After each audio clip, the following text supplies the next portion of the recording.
वो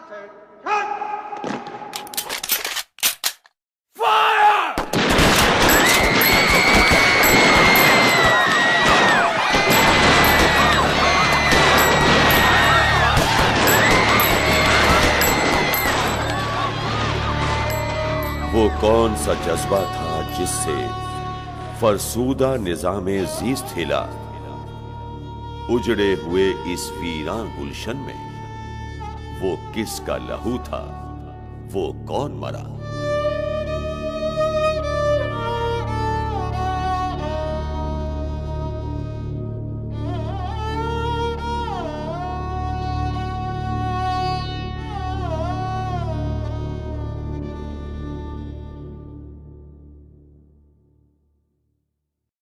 गुमनाम शहीदों के लहू से रंगी है यहां की मिट्टी। इतिहास के सन्नाटे से उभरती हजारों चीखें आज भी बयां करती हैं बरतानवी हुकूमत की दरिंदगी की दास्तां, जलियांवाला बाग में हुए कत्लेआम की कहानी। वो बैसाखी का दिन था, 13 अप्रैल सन 1919। नए साल की नई फसल के साथ हजारों सौगातें लेकर आती है बैसाखी।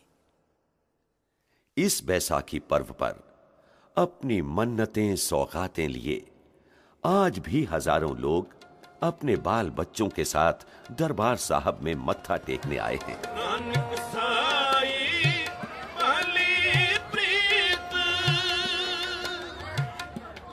दरबार साहब में गुरबाणी गूंज रही है, सरोवर में लोग नहा रहे हैं, लोग सेवा कर रहे हैं, परिक्रमा कर रहे लोग सुन रहे हैं गुरबाणी का अमृत संदेश।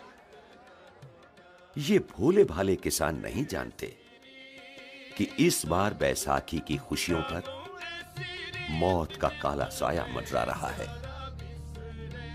मगर लोग सहमे हुए हैं। शहर की सड़कों पर सन्नाटा है।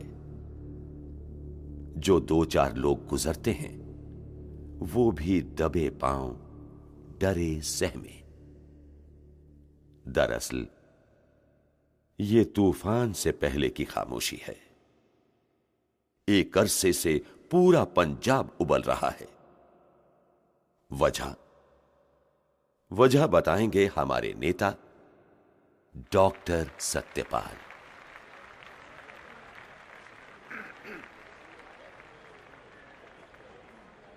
सत श्री अकाल, अस्सलाम वालेकुम। भाइयों, आप सब अच्छी तरह जानते हैं कि पंजाब के हाकिम लेफ्टिनेंट गवर्नर माइकल ओडवायर ने भारत कानून के नाम पर समूचे पंजाब को फौज की गिरफ्त में ले रखा है। अभी पिछले दिनों यूरोप की बड़ी जंग के दौरान ब्रिटिश हुकूमत ने भारत की जनता से दौलत और ताकत, धन और जन हासिल करने की गरज से बड़े बड़े वादे किए, सुनहरे ख्वाब दिखाए। उन वादों के फरेब में आकर देश की जनता ने लाखों सिपाही और करोड़ों रुपए इस फिरंगी सरकार को दिए। अकेले पंजाब में खुद ब खुद 2 लाख सिपाही फौज में भर्ती हो गए, लाखों रुपए इकट्ठा हुए, और इसके बावजूद गवर्नर के हुक्म से पंजाब के गांव-गांव, बस्ती-बस्ती से फौजी भर्ती के लिए नौजवानों को पकड़ा गया। हर जगह से जबरन रुपए वसूल किए गए और देश की रक्षा के नाम पर हुकूमत के सारे जुल्म बर्दाश्त करती रही जनता। अपना धन जन गंवाकर कंगाल हो गया देश। आखिर 4 साल बाद पिछले साल सन 1918 में जिन मित्र देशों ने जर्मनी के खिलाफ जंग में जीत हासिल की, लड़ाई जीतने के बाद अमेरिका के राष्ट्रपति विल्सन ने उन सभी मुल्कों को आत्मनिर्णय का अधिकार देने की घोषणा की। और कई देशों को यह अधिकार दे भी दिया गया, मगर हम इस काबिल नहीं समझे गए और जंग में हमारे लाखों नौजवानों के बलिदान के बदले हम पर थोप दिया गया रॉलेट एक्ट। Rowlatt act. दरअसल यह कानून हमारे हर आंदोलन को कुचलने के लिए, हक व इंसाफ मांगने वाली जनता का गला घोंटने के लिए बनाया गया है। तो भाइयों, इसी काले कानून के खिलाफ कांग्रेस पार्टी ने जंग का ऐलान किया है। गांधी जी के निर्देश पर अगली 30 मार्च के दिन शांतिपूर्ण तरीके से पूरे देश में सत्याग्रह आंदोलन किया जाएगा। गांधी जी के मुताबिक पूरे समर्पण और दृढ़ निश्चय के साथ शांतिमय तरीके से सभी लोग उपवास रखें, बाजार दुकानें कामकाज बंद करके हड़ताल करें, अलग अलग इलाकों में सार्वजनिक सभाएं करें और ईश्वर से इस आंदोलन की सफलता के लिए प्रार्थना करें। सत्याग्रह का यह तरीका सरकार को उसकी गलती का एहसास दिलाने के लिए है। यदि इतने पर भी सरकार नहीं चेतेगी तो आंदोलन आगे भी जारी रखा जाएगा। भारत माता की जय, महात्मा गांधी की जय। वंदे मातरम, वंदे मातरम।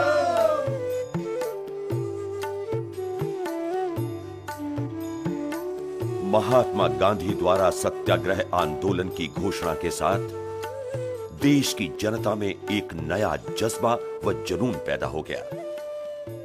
आंदोलन से एक दिन पहले तारीख 29 मार्च को डॉक्टर सत्यपाल मलिक भाषण देने की पाबंदी के साथ नजरबंद कर दिए गए। इसके बावजूद 30 मार्च के दिन अमृतसर में जबरदस्त हड़ताल हुई।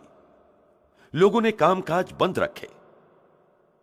इसी सिलसिले में एक बड़ी सभा हुई जिसमें लगभग 30,000 लोग शामिल थे। अमृतसर में हड़ताल और जनसभा की खबर मिलते ही लेफ्टिनेंट गवर्नर ओडवायर आपे से बाहर हो गया। उसने डॉक्टर सैफुद्दीन किचलू के जलसों में तकरीर करने और अखबारों में लिखने पर पाबंदी लगाते हुए उन्हें भी नजरबंद कर दिया। पंडित दीनानाथ, कोंडूमल और स्वामी अनुभवानंद के भाषण करने पर भी पाबंदी लगा दी गई। दूसरी तरफ कांग्रेस ने आंदोलन करने की तारीख 30 मार्च से आगे बढ़ाकर 6 अप्रैल कर दी, लेकिन खबर न पहुंच पाने की वजह से कई जगह 30 मार्च को भी हड़ताल रखी गई। दिल्ली, नडियाड और वीरमगाम जैसी जगहों पर जनता के शांतिपूर्ण जुलूस को रोककर पुलिस ने गोली डंडे चलाए। कई लोग शहीद हुए। 6 अप्रैल को अमृतसर में दोबारा हड़ताल हुई। तमाम पाबंदियों के बावजूद उस दिन जनसभा में 50,000 लोग इकट्ठा हुए। इस सभा के अध्यक्ष थे बैरिस्टर बदरुल इस्लाम खां। सभा में रॉलेट एक्ट रद्द करने और डॉक्टर सत्यपाल एवं डॉक्टर सैफुद्दीन किचलू को नजरबंदी से छोड़ देने के प्रस्ताव पास किए गए। बदरुल इस्लाम खां ने जनता से उसी तरह शांति बनाए रखने की अपील की। 9 अप्रैल को रामनवमी थी। इसे राष्ट्रीय त्योहार मानते हुए इस दिन हिंदुओं मुसलमानों ने मिलकर जुलूस निकाला। डॉक्टर किचलू और डॉक्टर सत्यपाल ने नजरबंदी में ही एक जगह बैठकर यह जुलूस देखा, जो शांतिपूर्वक गुजर गया। अमृतसर की खबरें सुन सुनकर लेफ्टिनेंट गवर्नर माइकल ओडवायर का पारा चढ़ने लगा। उसने उसी वक्त डॉक्टर किचलू और डॉक्टर सत्यपाल को जिला बदर करने का हुक्म दिया। 10 अप्रैल के दिन अमृतसर के डिप्टी कमिश्नर माइक इरविन ने डॉक्टर सत्यपाल और डॉक्टर सैफुद्दीन किचलू को मुलाकात के लिए बुलाया और उन्हें गाड़ी पर बैठाकर शहर से बाहर भेज दिया गया। कहां, यह कोई नहीं जानता था। अरे भाई, मैंने सुना है डॉक्टर किचलू और डॉक्टर सत्यपाल को इन अंग्रेजों ने कहीं बाहर भेज दिया है। मैंने भी सुना है कि दोनों को जिला बदर कर दिया गया है। क्या? मुझे तो लगता है कि कोई बहुत बड़ी साजिश है। लगता नहीं, बिल्कुल है। हो सकता है दोनों का कत्ल कर दिया गया हो।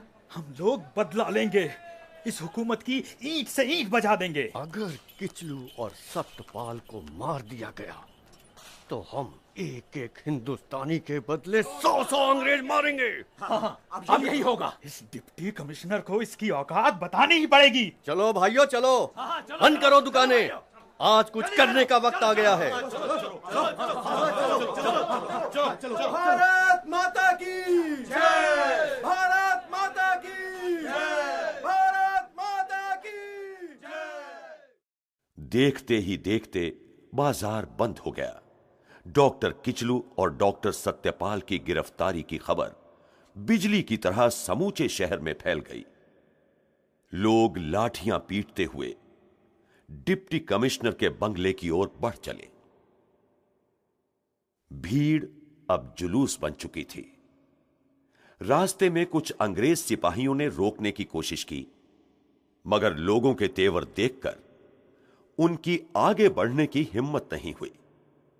लेफ्टिनेंट डिक्की, कैप्टन मैसी और कुछ सिपाहियों के साथ डिप्टी कमिश्नर इरविन वहां आ पहुंचा, लेकिन इतने बड़े जुलूस को रोक पाना उसके लिए भी संभव नहीं था।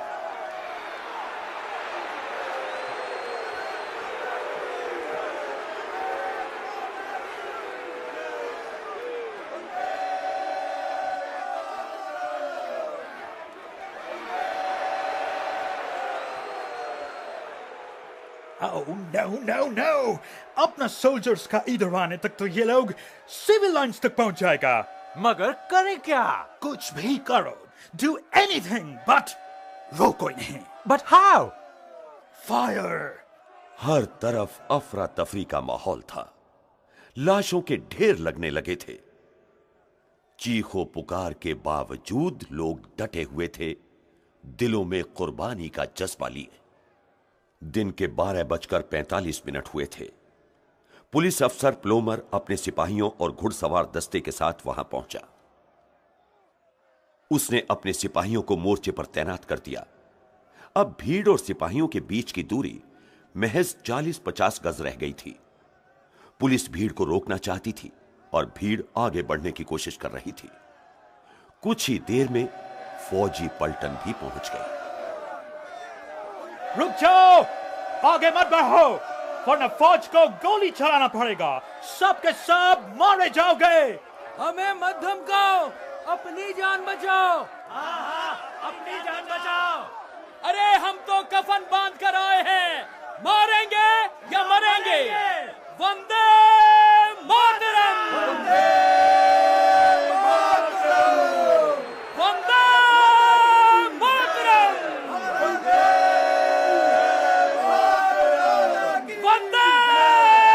मातरम।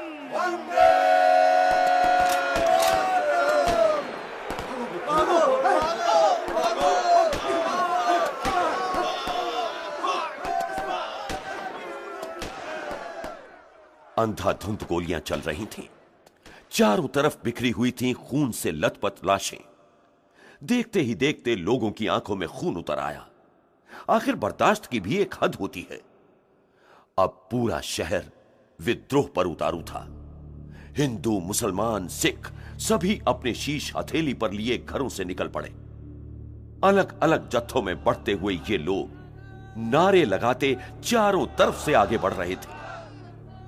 अपने रास्तों में पड़ने वाली सरकारी इमारतों, बैंकों, टाउन हॉल, गोदाम वगैरह पर ये लोग टूट पड़े।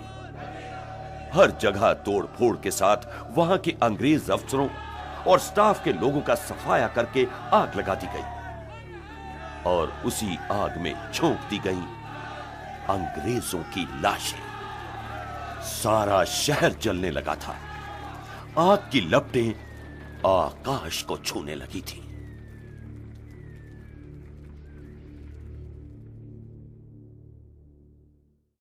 एक तरफ बगावत पर उतारू ये भीड़ सब कुछ तहस नहस करती, आग लगाती आगे बढ़ रही थी, और दूसरी तरफ चर्च के स्कूल की मिशनरी टीचर मिस शेरवुड अपनी साइकिल पर सवार होकर लौट रही थीं।